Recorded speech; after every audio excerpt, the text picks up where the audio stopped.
Hello friends, आज से हम बीपीएससी टीआरई 3.0 के लिए टारगेट 35 प्लस के नाम से आपके डिमांड पर 40 प्रश्नों का सेट शुरू करने जा रहे हैं। आपको बीपीएससी पैटर्न के जैसा ही 40 प्रश्न देखने को मिलेंगे और आपको निश्चित ही एग्ज़ाम वाला फील महसूस होगा। आप इसे टेस्ट की तरह ही लें। तो चलिए फिर शुरू करते हैं आज का पहला प्रश्न के साथ। आज का पहला प्रश्न है, पारादीप बंदरगाह कहाँ स्थित है? सवाल है, पारादीप बंदरगाह कहाँ स्थित है? उड़ीसा, तमिलनाडु, आंध्र प्रदेश। उपयुक्त में से अधिक होगा या उपयुक्त में से कोई नहीं होगा? तो इसका सही आंसर है आपका उड़ीसा। ठीक है, पारादीप बंदरगाह कहाँ है? उड़ीसा में है, ध्यान रखेंगे। नेक्स्ट है, निम्नलिखित में से कौन सा ग्रेटर हिमालय में स्थित है? सवाल है, निम्नलिखित में से कौन ग्रेटर हिमालय में स्थित है? जयंतिया हिल्स, गारो खासी हिल्स, मणिपुरी हिल्स। या फिर बी ऑप्शन में है माउंट एवरेस्ट, नामचा बरवा या धौलागिरी। या फिर सी ऑप्शन में है पीर पंजाल, धौलाधर या फिर काराकोरम। उपयुक्त में से एक से अधिक होगा या उपयुक्त में से कोई नहीं होगा? अब चाहें तो कमेंट कर सकते हैं। यहाँ पे जो सही आंसर है वो है आपका माउंट एवरेस्ट, नामचा बरवा और धौलागिरी। ये सभी ग्रेटर हिमालय के में स्थित हैं। ठीक है, उसी के पार्ट हैं। तो माउंट एवरेस्ट, नामचा बरवा और धौलागिरी ग्रेटर हिमालय में स्थित है, ध्यान रखेंगे। बी ऑप्शन यहाँ पे सही है। नेक्स्ट है, भारत के प्रायद्वीप की सबसे बड़ी पश्चिम की ओर बहने वाली नदी कौन सी है? सवाल है, भारत के प्रायद्वीप की सबसे बड़ी पश्चिम की ओर बहने वाली नदी कौन सी है? ध्यान से क्वेश्चन को देखिएगा, हड़बड़ी मत कीजिएगा। आराम से वीडियो को पॉज कीजिए एंड पर क्वेश्चन को पढ़िए। आप लोग गलती क्या करते हैं, क्वेश्चन को हड़बड़ी में पढ़ते हैं। आराम से क्वेश्चन को पढ़ना चाहिए, समय दीजिए क्वेश्चन को पढ़ने में। क्वेश्चन को पढ़ने में समय देंगे तो आपका आंसर सही आएगा। ठीक है, एग्जाम में भी बिल्कुल ऐसे ही करें आप। ठीक है, निश्चित तौर पर गलती नहीं होगा। आप लोग क्वेश्चन को पढ़ते हैं, बस जो पढ़े रहते हैं बस उसको आप सोचते कि वही क्वेश्चन होगा, लेकिन ऐसा नहीं। क्वेश्चन में थोड़ा बहुत ट्विस्ट रहता है, वो ये ध्यान दिया कीजिए। ठीक है, तो यहाँ पे क्वेश्चन क्या है, भारत के प्रायद्वीप, ठीक है, या फिर भारत के प्रायद्वीपीय की सबसे बड़ी पश्चिम की ओर, क्या लिखा हुआ है, पश्चिम की ओर बहने वाली नदी कौन सी है? ठीक है, सबसे बड़ी जो पश्चिम की ओर बह रही हो। ठीक है, जैसे अगर मान लेते हैं, अगर ये हमारा प्रायद्वीप है ये, तो ये वाला जो कह रहा है पश्चिम की ओर, यानी इधर ये बहने वाली सबसे बड़ी बहने वाली नदी कौन है, ये पूछ रहा है सबसे बड़ी। ठीक है, तो उसमें ऑप्शन दिया हुआ है तापी, पेरियार, नर्मदा। तो यहाँ पे देखेंगे कि पश्चिम की ओर प्रायद्वीप की सबसे जो बड़ी नदी है वो है नर्मदा नदी। ठीक है, कौन है? नर्मदा नदी प्रायद्वीपीय की देखेंगे सबसे बड़ी नदी है जो पश्चिम की ओर बहती है। ठीक है, और ये कहाँ से निकलती हैं? अमरकंटक। कहाँ से निकलती हैं? अमरकंटक से निकलती हैं। ठीक है, ये कहाँ पर है आपका? ये आपका मध्य प्रदेश में है। ठीक है, ध्यान रखेंगे। नेक्स्ट है, भारत के किस राज्य में सर्वाधिक खनिज संसाधन पाए जाते हैं? भारत के किस राज्य में सर्वाधिक खनिज संसाधन पाए जाते हैं? ऑप्शन है आंध्र प्रदेश, उड़ीसा, झारखंड। उपयुक्त में से अधिक होगा या उपयुक्त में से कोई नहीं होगा? चलिए कमेंट कीजिए इसका सही आंसर क्या होगा। तो यहाँ पे देखेंगे जो सही आंसर है वो है आपका झारखंड। क्या हो जाएगा? झारखंड यहाँ पे सही आंसर होगा। भारत के झारखंड राज्य में सर्वाधिक खनिज संसाधन पाए जाते हैं। ठीक है, ये ध्यान रखना है आपको। क्वेश्चन ध्यान से दीजिए, देखिएगा। क्वेश्चन पूछा है खनिज संसाधन के बारे में। ठीक है, अगर उत्पादन के बारे में पूछा होता तो उड़ीसा को हम यहाँ पे टिक करते, ये नंबर 1 पे है, ये सबसे ज़्यादा उत्पादन करता है उड़ीसा। ठीक है, लेकिन खनिज संसाधन सबसे ज़्यादा जो जिनके पास है वो है झारखंड। झारखंड के पास खनिज संपदा से भरा हुआ है, ये ध्यान रखना है आपको। ठीक है, ये ध्यान रखेंगे। उड़ीसा तब टिक करेंगे जब पूछा जाएगा सबसे ज़्यादा उत्पादन कहाँ होता है। ठीक है, उड़ीसा अकेला ऐसा राज्य है जो पूरे भारत में जितना उत्पादन होता है उसका लगभग आधा उड़ीसा ही प्रोडक्शन करता है, उत्पादन करता है। ये ध्यान रखेंगे आप। ठीक है, चलिए आगे देखते हैं। नेक्स्ट है, इसमें क्वेश्चन और भी बन सकता है कि पूरे वर्ल्ड में खनिज उत्पादन में भारत का कौन सा स्थान है? ठीक है, खनिज उत्पादन में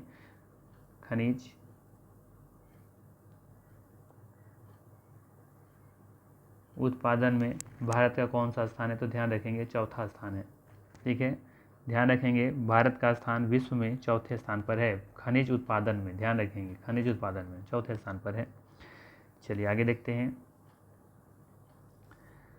सवाल है निम्नलिखित में से कौन सी विलुप्त प्रजाति हैं। सवाल है निम्नलिखित में से कौन सी विलुप्त प्रजाति हैं। हॉर्नबिल, अंडमान जंगली सुअर, गुलाबी सर वाली या सिर वाली बतख, या उपयुक्त में से एक से अधिक, या उपयुक्त में से कोई नहीं। इसका जो सही आंसर है वो है आपका यहाँ पे गुलाबी सिर वाली बतख हो जाएगा। ये देखें क्लास 10 की बुक में साफ लिख दिया हुआ है यहाँ पर कि गुलाबी सिर वाली जो बतख है वो क्या है, एक विलुप्त प्रजाति है। ठीक है, ध्यान रखेंगे। विलुप्त प्रजाति वे प्रजाति होती हैं जो ज्ञात या संभावित क्षेत्रों की खोज के बाद भी नहीं पाई जाती हैं, जहाँ पे हो सकती हैं, जहाँ पे वो संभावना है कि यहाँ हो सकती है, लेकिन वहाँ पर खोजने पर वो पता नहीं चल मिल नहीं रहा। ठीक है, ऐसे को विलुप्त प्रजाति कह सकते हैं। ठीक है, एक प्रजाति एक स्थानीय क्षेत्र देश या महाद्वीप या पूरी पृथ्वी से विलुप्त हो सकती हैं। ठीक है, तो गुलाबी सिर वाली जो बतख है ये विलुप्त प्रजाति है। इसका जो जहाँ रहने वाला स्थान था वहाँ पर जब ढूंढने से पता चला कि यहाँ पे है ही नहीं। ठीक है, तो हम कह सकते हैं कि ये जो विलुप्त प्रजाति है। अच्छा, ये जो है प्राकृतिक और ये जो मतलब कह सकते हैं कि जो विलुप्त प्रजाति है ना, तो ये सब चीज़ को कौन डेटा जारी करता है, तो ये है IUCN। क्या है, IUCN, ध्यान रखेंगे। कई कैटेगरी में बांटा जाता है, जैसे समान प्रजातियाँ, लुप्त प्राय प्रजातियाँ, कमज़ोर प्रजातियाँ, दुर्लभ प्रजातियाँ, है ना, तो ये ध्यान रखेंगे। चलिए आगे देखते हैं। नेक्स्ट है निम्नलिखित में से कौन सी प्रमुख पशु प्रजातियां हैं जिनका दाचीगम राष्ट्रीय उद्यान में संरक्षण और निरीक्षण किया जा रहा है। इंपॉर्टेंट सवाल है, ध्यान रखेंगे। निम्नलिखित में से कौन सी प्रमुख पशु प्रजातियां जिनका दाचीगम राष्ट्रीय उद्यान में संरक्षण और निरीक्षण किया जा रहा है। ठीक है, तो इसका सही आंसर है आपका यहाँ पे, आप यदि चाहें तो टिक कर लगा सकते हैं, ऑप्शन में कमेंट कर सकते हैं। इसका सही आंसर हो जाएगा आपका यहाँ पे कश्मीरी हीरोइन नहीं होगा, यहाँ पे हिरन कर लीजिए, कश्मीरी हिरन होगा। ठीक है, कश्मीरी हिरन।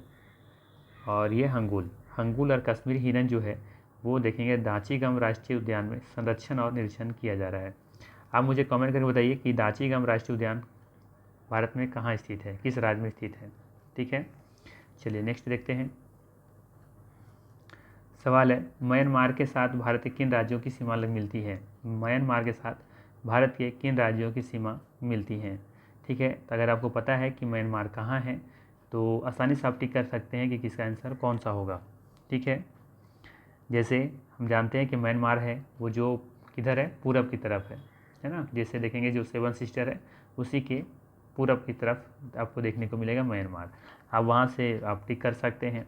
ठीक है, तो वहाँ देखेंगे कि अरुणाचल प्रदेश आपको देखने को मिलेगा। ठीक है, दोनों में दिया हुआ है। असम भी देखने को मिल सकता है आपको, लेकिन असम देखेंगे कि इसके बाद यहाँ पे देखेंगे कि अरुणाचल प्रदेश वाला एरिया जो है उसको म्यांमार से मैंने कि संपर्क सीमा नहीं करने देता है। ठीक है, तो ये असम नहीं होगा इधर। ठीक है, नागालैंड होगा। हमने कल ही बताया था वीडियो में कि जब नाग जो है वो मतलब कि नाग जो आपको मनी देगा तो आप मज़ा करेंगे। ठीक है, तो ये देखेंगे अरुणाचल प्रदेश, नागालैंड और मिजोरम। ठीक है, मणिपुर, ये जो 4 राज्य हैं ये देखेंगे कि म्यांमार से सीमा इन सभी का लगता है। ठीक है, तो यहाँ पे बी ऑप्शन सही हो जाएगा। ठीक है, अरुणाचल प्रदेश एक्चुअली में कैसे है, इस तरीके से है ना, और यहाँ पे असम इस तरीके से है। इसी नीचे देखेंगे यहाँ पे क्या है, नागालैंड है, उसी के नीचे देखेंगे कि मणिपुर है, और उसी के नीचे देखेंगे यहाँ पे मिजोरम है, उसके बाद देखेंगे इधर त्रिपुरा है। ठीक है, तो इस तरीके से यहाँ पे ये जो एरिया वाला है ये इधर देखेंगे कि म्यांमार इधर है। ठीक है, तो हिसाब से देख सकते हैं, अगर यदि आपको याद होगा मैप तो आप सही से आंसर लगा पाएंगे। ठीक है, यहाँ देखेंगे आप ये म्यांमार आपको दिख रहे होंगे, यहाँ पे ये म्यांमार है ना, ये वाला एरिया। तो यहाँ पे देखेंगे, देखिए ये वाला जो मैं कह रहा था कि ये वाला जो एरिया है ये वाला इस तरीके से, तो ये अरुणाचल प्रदेश हो गया, इधर नागालैंड, इधर फिर मणिपुर, और उसी के नीचे मिजोरम, इधर फिर देखेंगे त्रिपुरा इधर आगे है।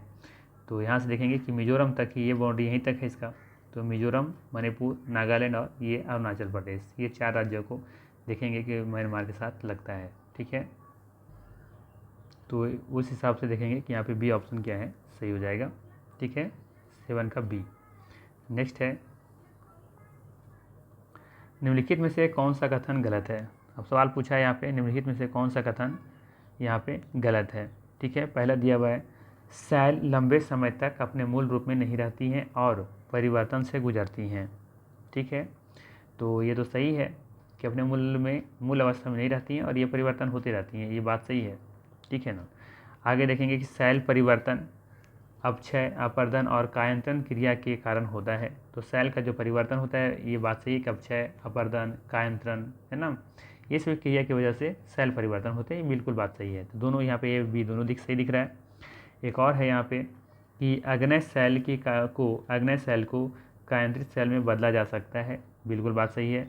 अग्नय सेल समय के साथ कायांत्रित सेल में बदल जाते हैं, ठीक है, तो ये भी सही है। तो यहाँ पे देखेंगे कि कौन सा गलत है, यहाँ पे कोई भी कथन गलत नहीं है।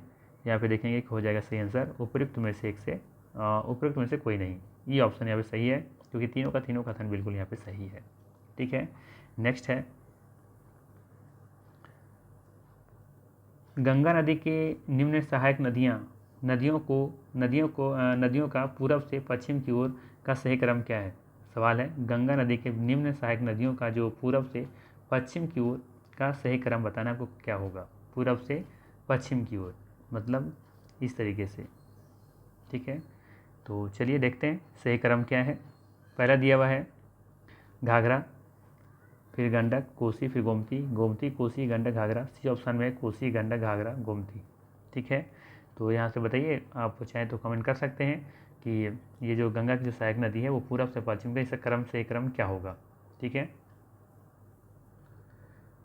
तो यहाँ पे देखेंगे कि जो सबसे पहले पूछा है क्या है, पूरब, तो पूरब इधर होगा, ठीक है, इधर ये आपका पश्चिम होगा। तो इधर देखेंगे सबसे पहले आपको क्या देखने को मिलेगा, कोसी, इसके बाद फिर गंडक देखने को मिलेगा, ठीक है, इसके बाद फिर घाघरा देखने को मिलेगा और इसके बाद फिर आपको गोमती देखने को मिलेगा, ठीक है।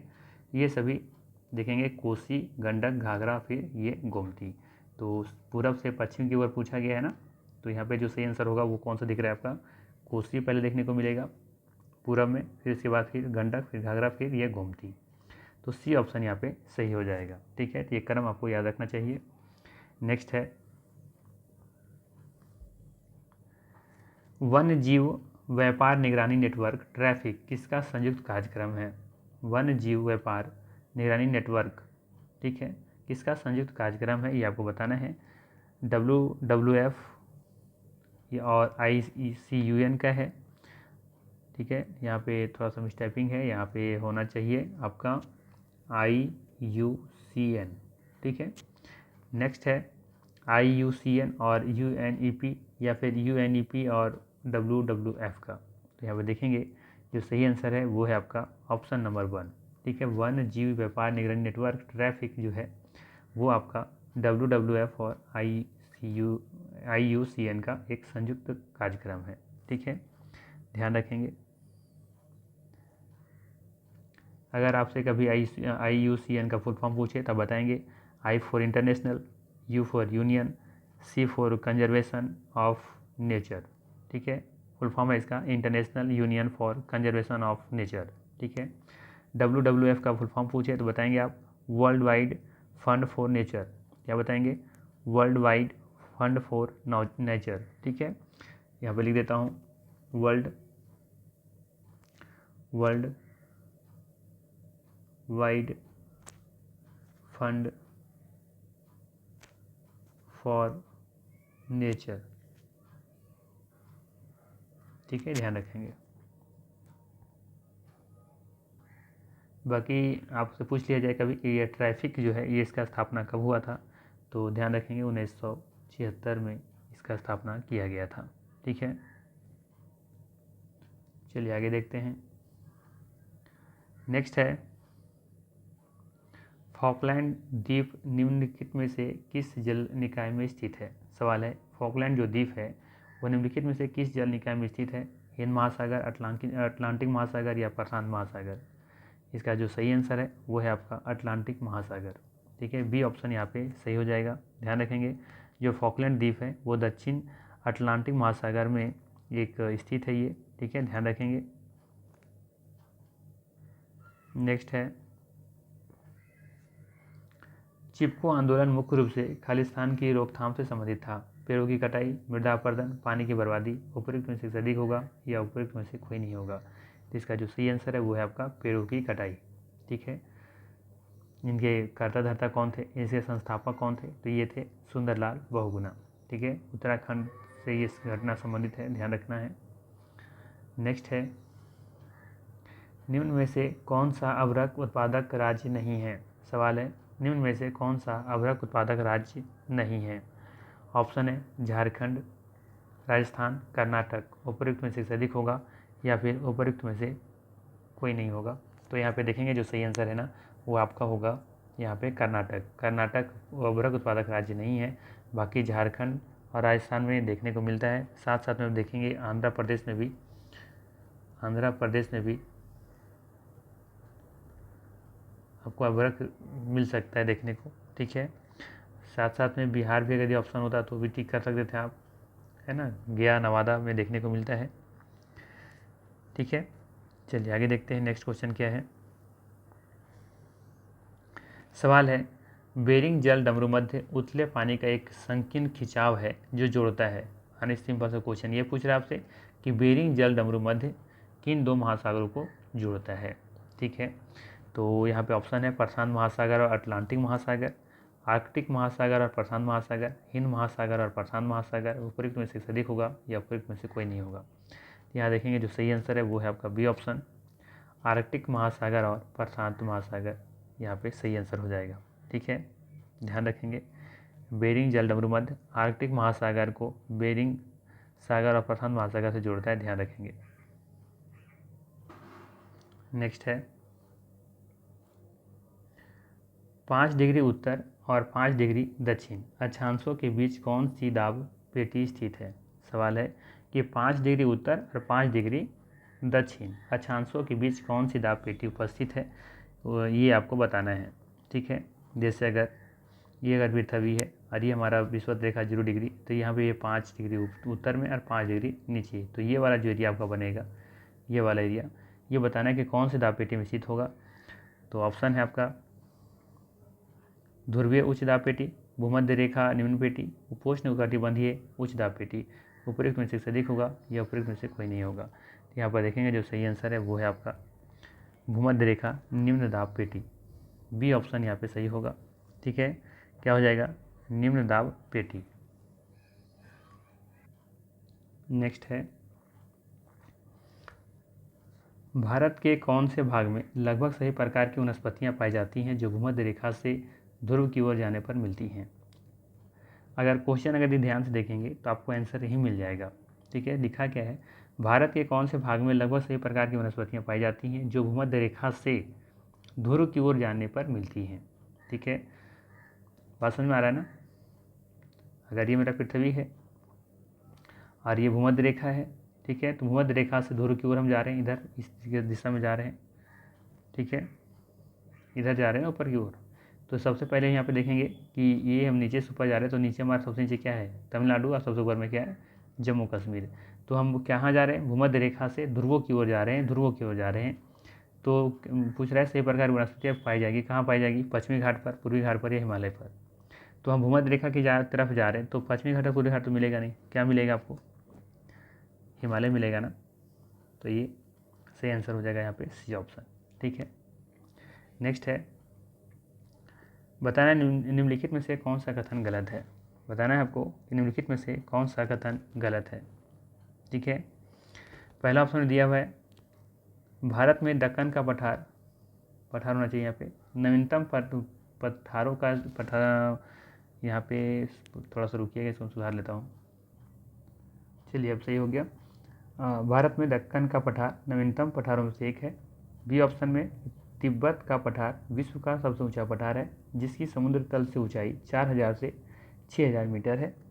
सी ऑप्शन में है पठार बहुत उपयोगी है लेकिन खनिज भंडार में समृद्ध नहीं है।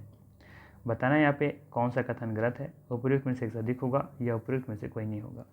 तो आप यहाँ पे देखेंगे जो पहला ऑप्शन है भारत में दक्कन का पठार नवीनतम नहीं है, ये सबसे पुराना पठारों में से एक है। ठीक है, पुराने पठारों में से एक है। तो यहाँ पे देखेंगे जो पहला है ये गलत हो गया क्योंकि नवीनतम नहीं है, ये पुराना पठारों में से एक है ये। और अधिक ये जो हमारा दक्कन का पठार है ये लगभग ये दक्षिणी जो प्रायद्वीपीय पठार है उसको घेरता है ये। बी ऑप्शन में है तिब्बत का पठार विश्व का सबसे ऊंचा पठार है, सही है।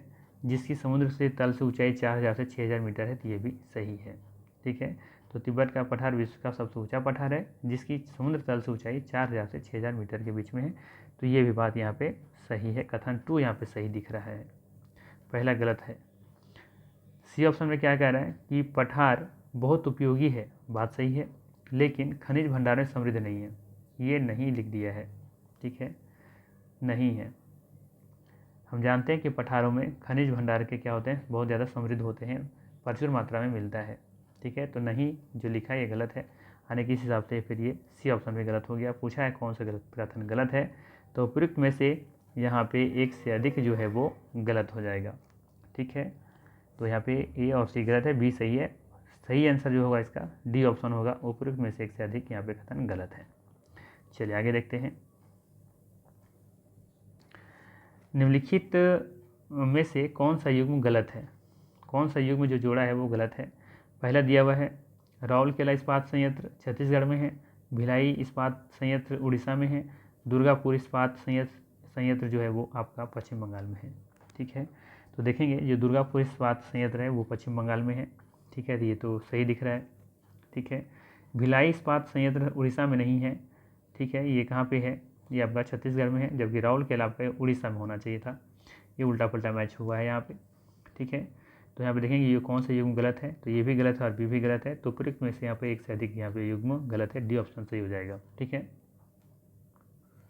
बाकी देखेंगे कि जो ये जो भिलाई है इस्पात संयंत्र ये रूस की मदद से लगाया गया था। ठीक है, जबकि राउरकेला जो है ये जर्मनी की मदद से लगाया गया था। ठीक है, और बात करें हम दुर्गापुर इस्पात संयंत्र का, तो ये ब्रिटेन की मदद से ये लगाया गया था।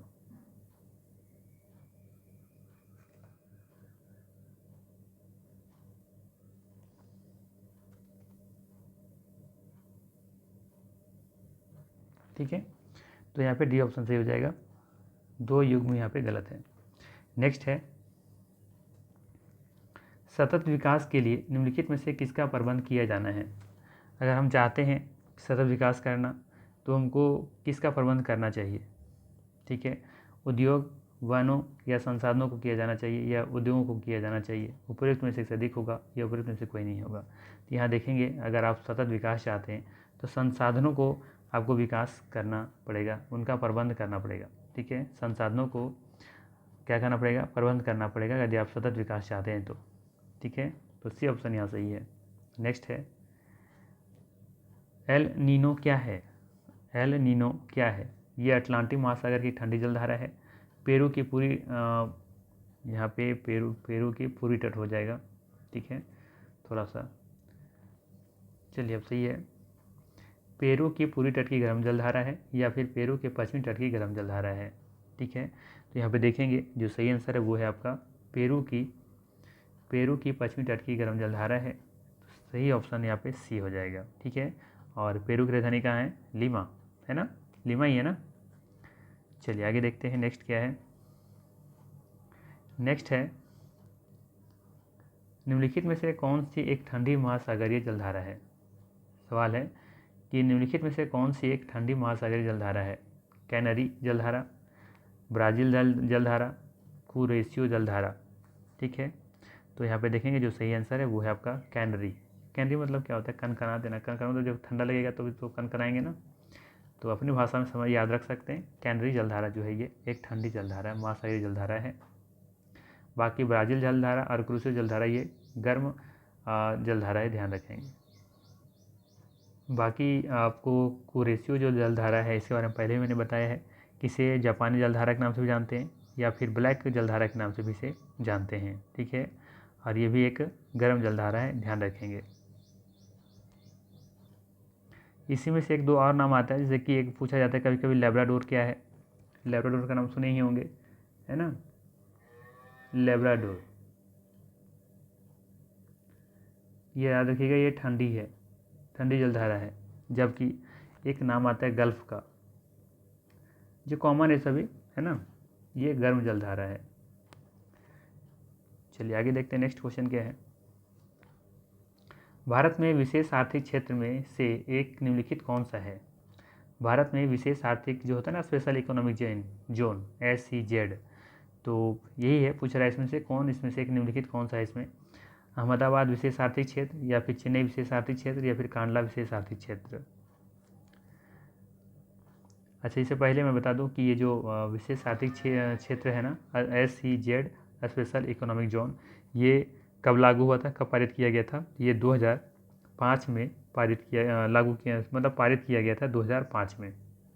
ठीक है, 2005 में पारित किया गया था और लागू 2006 में हुआ था। ठीक है, ध्यान रखेंगे, पारित हुआ था 2005 में, जबकि लागू हुआ था ये 2006 में।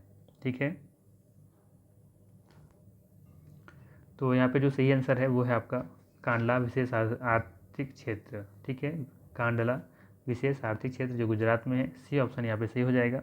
देखेंगे कि भारत में कुल जितने भी स्पेशल इकोनॉमिक जोन में जो बांटे गए हैं, तो उसमें से 64% जो है शेष वो तमिलनाडु, तेलंगाना, कर्नाटक, आंध्र प्रदेश और महाराष्ट्र में स्थित है। ठीक है, तमिलनाडु, तेलंगाना, कर्नाटक, आंध्र प्रदेश और महाराष्ट्र, लगभग दक्षिण भारत के जो राज्य उससे हम लोग कह सकते हैं। ठीक है, चलिए आगे देखते हैं। बिहार में उत्पादन की दृष्टि से चावल के बाद दूसरी फसल क्या है? बिहार में उत्पादन की दृष्टि से चावल के बाद दूसरी फसल क्या है? गेहूं, मक्का, चना? ठीक है, यहाँ पे थोड़ा सा रुकिएगा। चलिए बताइए, उपयुक्त में से अधिक होगा या फिर उपयुक्त में से कोई नहीं होगा? तो यहाँ पे देखेंगे कि बिहार में उत्पादन की दृष्टि से चावल के बाद जो दूसरी फसल है वो है आपका गेहूँ। ठीक है, यहाँ पे गेहूँ बिल्कुल सही आंसर होगा। ठीक है, नेक्स्ट है, बिहार में कृषि का स्वरूप क्या है? जीवनदायी है, व्यावसायिक है, या आत्मनिर्भर है? या उपयुक्त में से अधिक होगा, उपयुक्त में से कोई नहीं होगा? व्यावसायिक तब कहेंगे जब जहाँ की कृषि इतना का वो लोग करें कि मतलब आत्मनिर्भर तो रहे, मतलब जब खुद हम लोग खा रहे हैं अपना खाने पर, और एक होता है कि बिजनेस के पर्पज़ से यदि करें तो व्यावसायिक हो जाएगा वो। ठीक है, तो यहाँ पे देखेंगे जो बिहार की जो कृषि है, जो स्वरूप है वो है आत्मनिर्भर। ठीक है, क्या है? आत्मनिर्भर है, सी ऑप्शन यहाँ पे सही हो जाएगा। नेक्स्ट है, बताना है इनमें से कौन सा सत्य है? बिहार कोयला और अभ्रक का मुख्य उत्पादक रहा है। ठीक है, बी में है, बिहार उड़ीसा से वर्ष 1911 में अलग किया गया था। सी ऑप्शन में है, झारखंड राज्य बनने के बाद बिहार की सीमा उड़ीसा से लगती है। ठीक है, तो बताना आपको यहाँ पे कि कौन सा ऑप्शन सही है, उपयुक्त में से अधिक होगा या उपयुक्त में से कोई नहीं होगा। ठीक है, तो यहाँ पे देखेंगे जो सी ऑप्शन दिख रहा है कि झारखंड राज्य बनने के बाद बिहार की सीमा उड़ीसा से लगती है, बात गलत है। ठीक है, ये गलत है। क्यों? क्योंकि देखेंगे झारखंड राज्य से जब बिहार अलग हुआ तो उसके बाद सीमा झारखंड से लगती है, झारखंड फिर लगता है किससे? उड़ीसा से लगती हैं। जैसे अगर पूरा बिहार था पहले जिसमें झारखंड भी शामिल है, तो ये जब अलग हुआ तो उड़ीसा इधर है ना, ये एरिया में उड़ीसा देखने को मिल रहा है। यहाँ पे झारखंड है, यहाँ पे आपका बिहार है। ठीक है, तो अब जब अलग हो गया तो फिर बिहार से तो टच नहीं करेगा ना ये उड़ीसा। ठीक है, तो ये तो सी ऑप्शन गलत हो गया यहाँ पे।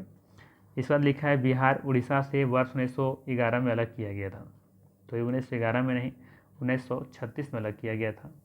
ठीक है, तो ये भी यहाँ पे कथन गलत है। जबकि पहला ऑप्शन है कि बिहार कोयला और अभ्रक का मुख्य उत्पादक रहा है।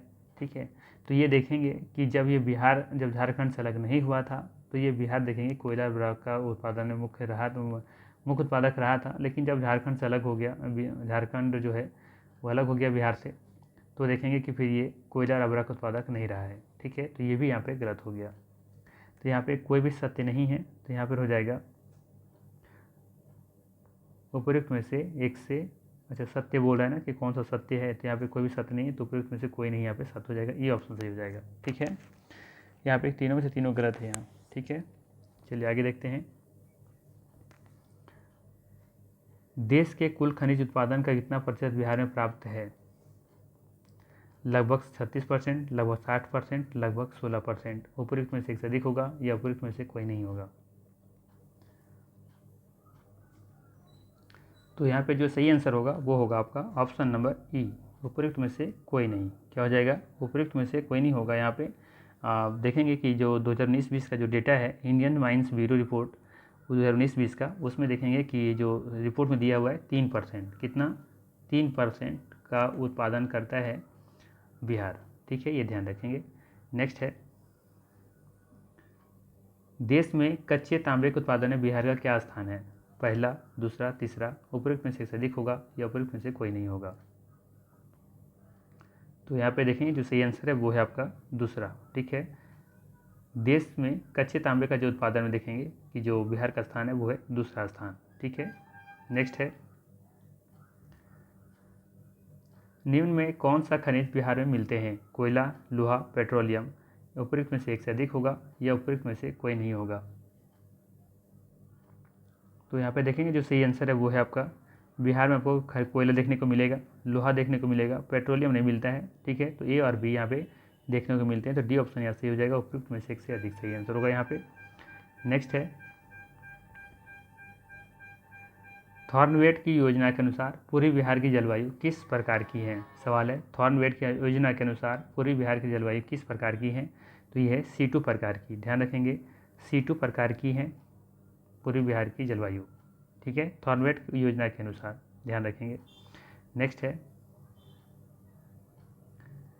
दक्षिण बिहार में प्रचलित परंपरागत जल संरक्षण सिंचाई पद्धति कहलाती हैं, क्या कहलाती हैं? आहर पाइन, नहर पाइन या सिंचाई पाइन? उपयुक्त में से एक से अधिक होगा या उपयुक्त में से कोई नहीं होगा? बताना है आपको कि दक्षिण बिहार में प्रचलित परंपरागत जल संरक्षण सिंचाई पद्धति कहलाती है, क्या कहलाती हैं? आहर पाइन, नहर पाइन या सिंचाई पाइन? तो यहाँ पे जो सही आंसर है वो है आपका आहर पाइन। ठीक है, और ये ऑप्शन यहाँ पे सही हो जाएगा, दक्षिण बिहार में प्रचलित परंपरागत जल संरक्षण की सिंचाई पद्धति जो है वो है आहर पाइन। ठीक है, ये ऑप्शन यहाँ सही हो जाएगा। नेक्स्ट है, निम्नलिखित में से किस ग्रह को पृथ्वी का जुड़वा ग्रह माना जाता है क्योंकि इसका आकार और आकृति लगभग पृथ्वी के ही समान है? तो इसका सही आंसर हो जाएगा आपका शुक्र ग्रह। ठीक है, सी ऑप्शन यहाँ पे सही हो जाएगा, शुक्र होगा यहाँ पे। ठीक है, नेक्स्ट है, निम्नलिखित में सूची पर विचार करें, कृष्णा, कावेरी, गोदावरी, तापी और महानदी निम्नलिखित सूची में से कौन सा एक दूसरे से भिन्न है? कृष्णा, कावेरी, तापी।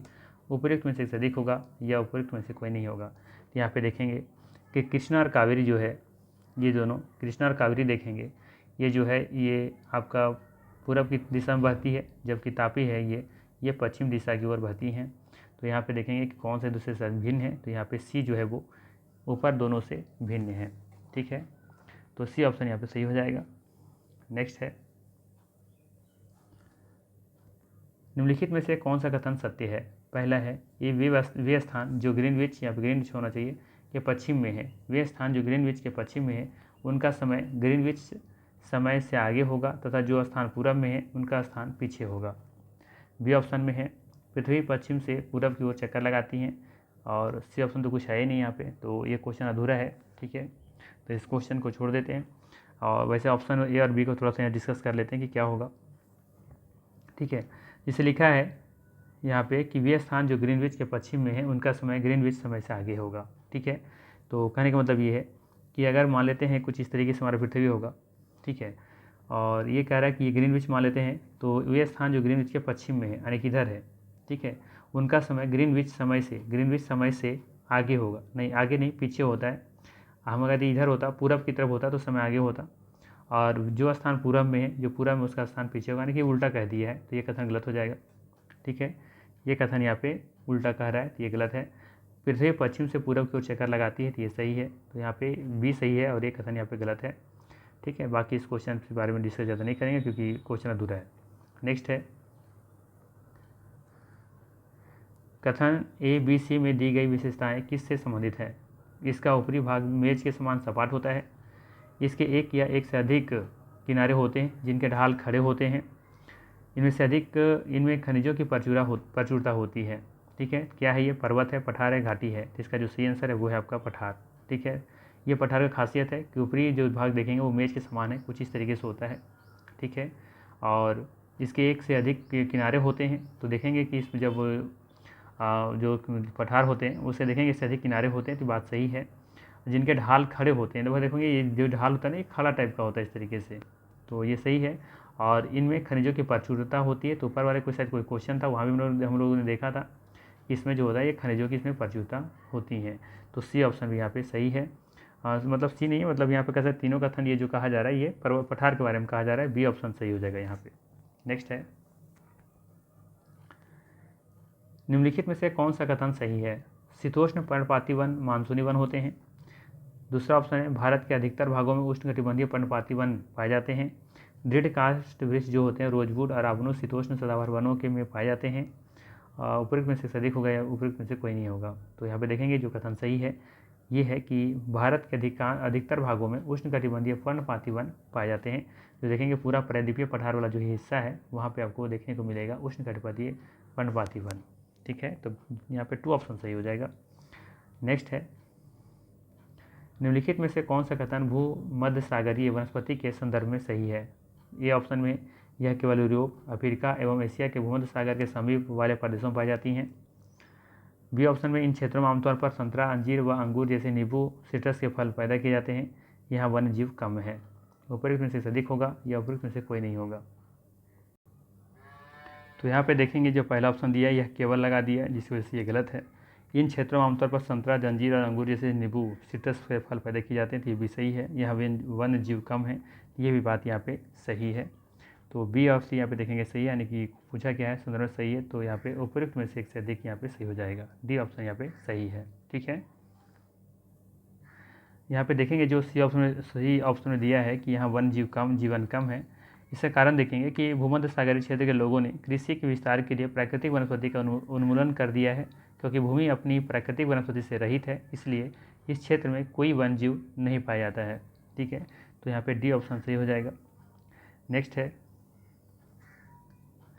निम्न में से कौन सी मौसमी पवनों का उदाहरण है? व्यापारी पवने, पश्चिमी पवने या मानसूनी पवने? तो इसका सही आंसर है मानसूनी पवने, ये आपका मौसमी पवनों के उदाहरण है। नेक्स्ट है, ज्वार भाटा के संदर्भ में निम्नलिखित कथनों पर विचार करें और सही विकल्प का चयन करें। पहला ऑप्शन में जब चंद्रमा और पृथ्वी एक सीधी में होते हैं तब ऊंचे ज्वार उठते हैं।